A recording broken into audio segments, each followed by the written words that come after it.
আসসালামু আলাইকুম এভরিওয়ান। আজকে দেখাবো টক ঝাল মিষ্টির বড়ই আচারের রেসিপি। আমি এখানে 3 কেজির মতো বড়ই নিয়ে নিচ্ছি, যেটাকে আমি ধুয়ে রোদে শুকোতে দিয়েছি। শুকোনোর পর বড়ইটা দেখতে ঠিক এরকম হয়ে যাবে। প্রায় 2 থেকে 3 দিনের মতো আমি বড়ইটাকে শুকিয়েছি। প্রথমে আমি একটা পাকা তেঁতুলকে নিয়েছি, এটাকে পানি দিয়ে গুলিয়ে নিয়েছি। এরপর কড়াইতে পরিমাণ মতো তেল দিয়ে নিব।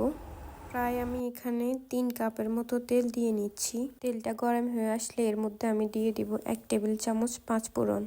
পাঁচফোড়নটাকে হালকা ভাজা ভাজা করে নেব, এতে করে আচারের স্মেলটা অনেক ভালো আসে।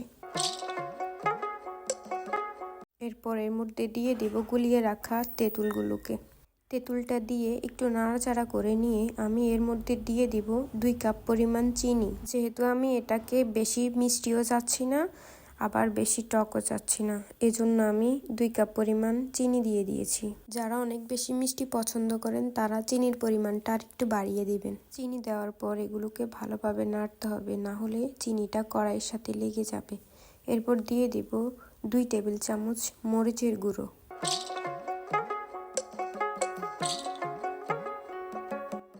একটু নাড়াচাড়া করে নেওয়ার পর এর মধ্যে আমি দিয়ে দেব পরিমাণ মতো লবণ। লবণটা দেওয়ার পর আমি এর মধ্যে দিয়ে দেব শুকিয়ে রাখা বড়ইগুলো।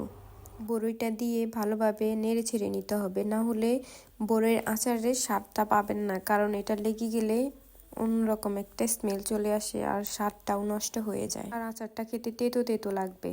এজন্য বড়ই দেওয়ার সাথে সাথে আচারটাকে ভালোভাবে নেড়ে ছেড়ে নিতে হবে। কিছুক্ষণ নাড়াচাড়া করলেই এর মধ্যে থেকে পানি বেরিয়ে আসবে। তখন অবশ্যই চুলার আঁচটা মিডিয়াম হিটে রাখার চেষ্টা করবেন। এরপর আমি এর মধ্যে দিয়ে দিচ্ছি আধা চা চামচ বিট লবণ। বিট লবণটাকে আচারের সাথে নেড়ে ছেড়ে মিশিয়ে নিচ্ছি।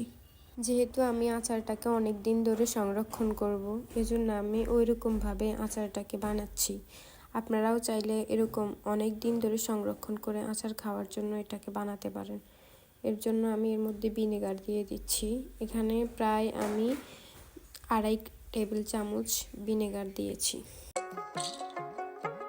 কোনো ঝামেলা ছাড়াই সহজ উপকরণ দিয়ে আপনারা এই মজাদার আচারটা বানিয়ে ফেলতে পারবেন। এই আচারে আমি কোনো বাটা মশলা বা আলাদা কোনো মশলা ইউজ করি নাই, শুধুমাত্র পাঁচফোড়ন দিয়েই আমি আচারটা তৈরি করে ফেললাম।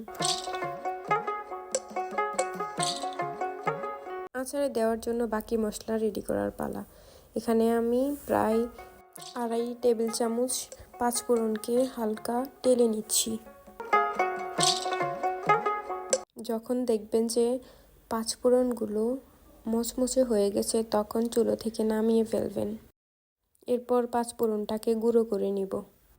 পাঁচফোড়নটা গুঁড়ো করা হয়ে গেলে আমি এটাকে আচারের মধ্যে দিয়ে দিব।